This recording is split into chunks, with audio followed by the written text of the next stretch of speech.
भोजनाची गत होणार आहे. हालेलुया. म्हणून देवाचं वचन सांगत आहे. आता शेवटचं वचन जरा बघा. स्तोत्र 31 मध्ये 17, 31 मध्ये 17, 31 मध्ये 17, स्तोत्र 31 मध्ये 17. हालेलुया. देवाचं वचन खूप महत्वाचं आहे, मोलाचं आहे. Praise the Lord. वाचा लवकर. हालेलुया.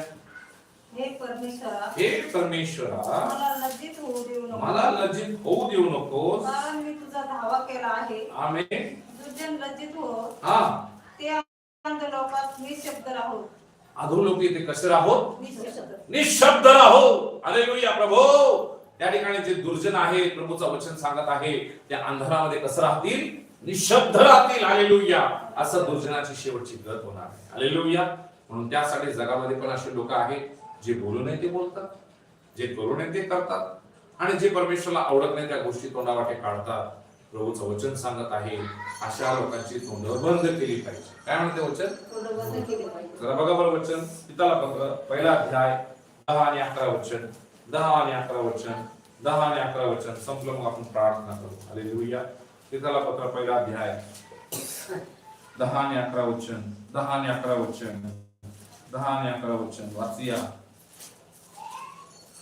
पहिला अध्याय पिताला पत्र तेसलोनिकाच्या बाजूला आहे. तेसलोनिकाच्या बाजूला पिताला पत्र.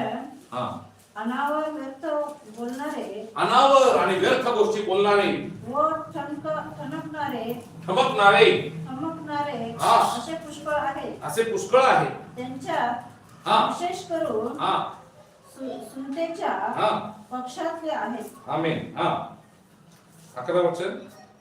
त्यांचे तोंड बंद केले पाहिजे. त्याचे तोंड काय केले पाहिजे? बंद केले पाहिजे. बंद केली पाहिजे.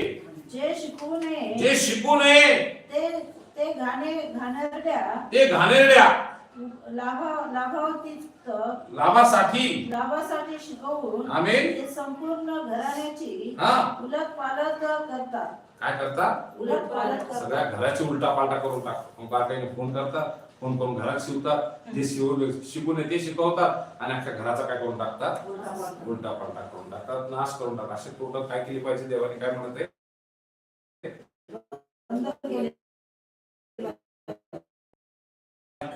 त्यासाठी आज आपले तोंड कोणी बंद करू नका. मग आम्ही देवाचं कार्य घडेपर्यंत आम्ही काय धरणार आहोत? मौन धरणार आहोत. काय धरणार आहोत? आम्ही शांत राहणार. दुर्जन जरी आमच्या समोर असलं तरी आम्ही शांत राहणार. कारण की परमेश्वरामध्ये आम्ही शांत राहणं, ह्याच्यामध्येच आमची ताकद आहे. काय याच्यामध्ये काय आहे? ताकद आहे. कारण की समुद्रामध्ये लाटांच्या समोर लाटा येऊ राहिले, लाटांमध्ये एकदम स्थिर उभं राहण्यामध्ये माणसाची ताकद दिसून येते. बरोबर आहे का?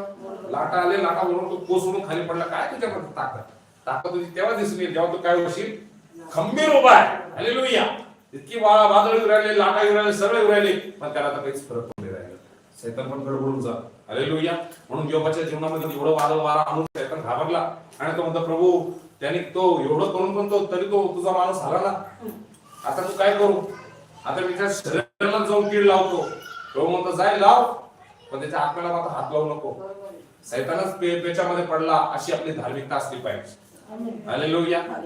आज आपला वादळ वारा जरी आला, हा माणूस काय हलतच नाही. Praise the Lord. शैतान पण आपल्या विषयी परेशान झाला पाहिजे. कारण की हा किती जरी झाला तरी देवाला दोष देत नाही. हालेलुया. तसा आपला जीव देवासमोर कसा असला पाहिजे? निर्दोष. कसा असला पाहिजे? निर्दोष. हालेलुया. नाहीतर आपल्या घरच्या लोकांनी आपल्याला म्हटलं नाही पाहिजे, काय हो नेहमी कटकट उठल्यापासून रात्री झोपेपर्यंत कटकट कटकट कटकट कटकट कट. काय चाललं काय नेमकी? हालेलुया. असा आपल्याविषयी कोणी साक्ष दिली नाही. हालेलुया. आपल्याविषयी चांगली साक्षी यायला पाहिजे. लोकांनी आपल्याविषयी चांगलं बोललं पाहिजे, नाही का? हातीचे दात भाग दाखवायचे वेगळे आणि आत खायचे वेगळे, असे डबल गेम देवाबरोबर नाही खेळायचं. आपलं कसं पाहिजे? जसं आपण दिसतो तसंच आपण कसं आपल्याकडे असलं पाहिजे, तरच देवाचा आशीर्वाद आहे आपल्याला, नाही तर देवाचा आशीर्वाद. हालेलुया. देवाने दिलेले सुंदरसे वचन आपल्याला आशीर्वाद देऊ आणि या वचनाच्या द्वारे तुम्हाला सर्वांना शांती देऊ म्हणून या वचनावरती देवाची कृपा असो. हालेलुया. प्रार्थना करूया. येस, तर प्रार्थना करूया.